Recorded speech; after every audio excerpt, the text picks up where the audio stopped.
نبی کریم صلی اللہ علیہ وسلم کی ظاہری حیات ہم انسانوں کے لیے نمونہ ہے کہ ہم اپنے نبی کریم صلی اللہ علیہ وسلم کی حیات ظاہری سے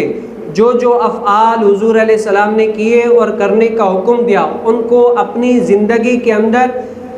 لائیں اور کریں تو دنیا میں بھی ہم کامیاب ہیں اور آخرت میں بھی کامیاب ہیں۔ اسی طریقے سے صحابہ کرام رضی اللہ تعالی مجمعین نے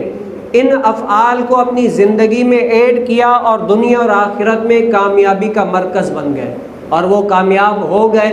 تو آج مجھے اور آپ کو بھی ان کے نقش قدم پر چلنا ہے۔ صحابہ کرام رضی اللہ تعالی مجمعین یہاں تک نماز کے بارے میں بھی دیکھا کرتے تھے کہ حضور کریم صلی اللہ علیہ وسلم نماز فجر میں کون سی سورت کی قرات کر رہے ہیں، مغرب میں کون سی سورت کی قرات کر رہے ہیں، عشاء میں کون سی سورت کی قرات کر رہے ہیں، تاکہ ہم بھی وہی سورت پڑھیں تاکہ نبی کریم صلی اللہ علیہ وسلم سے موافقت ہو جائے۔ اور حضرت عروہ بن زبیر رضی اللہ تعالی عنہ نے مروان بن حکم سے روایت کی کہ اس نے کہا کہ مجھ سے زید بن ثابت رضی اللہ تعالی عنہ نے فرمایا کہ مغرب میں کسار یعنی کسر پڑھتا ہے، اور میں نے نبی کریم صلی اللہ علیہ وسلم کو سنا کہ آپ دو بڑی صورتوں یعنی صورتوں سے بھی بڑی صورت پڑھتے تھے۔ اور ایک اور حدیث مبارکہ میں آیا کہ نبی کریم صلی اللہ علیہ وسلم مغرب اور عشاء میں سورہ طور یا والتین والزیتون پڑھا کرتے تھے۔ اور حضرت سیدنا ابو ہریرہ رضی اللہ تعالی مجمعین نے نماز پڑھی تو آپ نے کیا اذا السماء انشقت یہ نماز پڑھی اور آخر میں سجدہ کیا، کیونکہ اس میں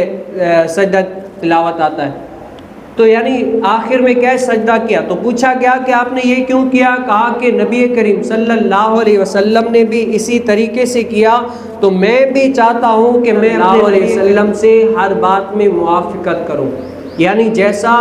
میرے لجپال آقا علیہ السلام نے کیا میں بھی وہ کام کروں جہاں پر دنیا کے اندر اور کاموں میں نے اپنے نبی کریم صلی اللہ علیہ وسلم سے موافقت کی ہے اور مجھے دنیا اور آخرت میں میرا اعتقاد کامل ہے کہ فائدہ ہوگا ہی ہوگا۔ تو قرآن نماز میں پڑھنے کے اعتبار سے بھی حضور کریم صلی اللہ علیہ وسلم سے موافقت کروں گا تو مجھے اس میں بھی سرور بھی ملے گا، فائدہ بھی ملے گا دنیا اور آخرت میں۔ تو سنت کے اوپر عمل کرنے کے کتنے سارے فوائد ہیں۔ صحابہ کرام نماز میں سورت پڑھنے کے اعتبار سے بھی دیکھا کرتے کہ حضور علیہ السلام کون سی پڑھتے ہیں۔ آپ دعا کریں کہ اللہ تعالیٰ مجھے اور آپ کو بھی صحابہ کرام رضی اللہ تعالی مجمعین کا صدقہ نصیب فرما دے، اور ہم بھی آقا کریم صلی اللہ علیہ وسلم کی سنت کے اوپر عمل پیرا ہونے کی اللہ تعالیٰ مجھے اور آپ کو بھی توفیق نصیب فرما دے۔